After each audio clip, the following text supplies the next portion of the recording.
जय श्री राम। देखिए, मैं आज आपको कर्म भाव के कारक यानी दसम घर का कारक कहाँ कहाँ बैठे तो वो ज़्यादा उचित होगा।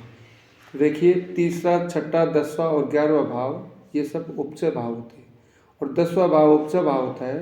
तो कर्म भाव का कारक यदि छठे, 10वें और 11वें में बैठे तो बहुत बढ़िया रिजल्ट देता है। लेकिन मैं खराब तीसरे घर को भी नहीं कह सकता, क्योंकि तीसरा घर भी उपचय भाव है और एक उपचय भाव दूसरे उपचय भाव में बैठता है तो बढ़िया रिजल्ट देता है।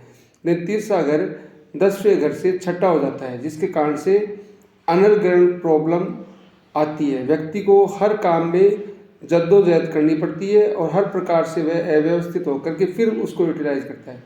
यदि 10वां घर का कारक दसम घर में बैठता है तो ये मान के चलो, दसम घर में बैठा हुआ कारक है तो उस व्यक्ति के पास नौकरी की कोई कमी नहीं रहती है। एक नौकरी छूटती है, दूसरी उसको तैयार मिलती है।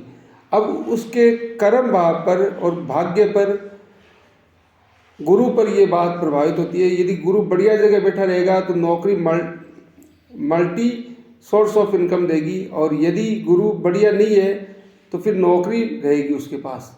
यदि दसम घर का कारक उपचय भाव 11वें में बैठता है तो 11वां इच्छा का भाव है, तो हर चीज़ को बढ़ा के रिप्रेजेंट करता है।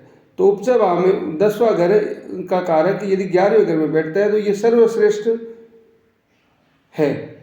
तो यदि आपके जन्मांक चक्र में ऐसा है तो आप मुझे कमेंट करके ज़रूर बताएं। आप कहाँ से देख रहे हैं, प्लीज़ लाइक, सब्सक्राइब और शेयर ज़रूर करें और कमेंट करें। जय श्री राम।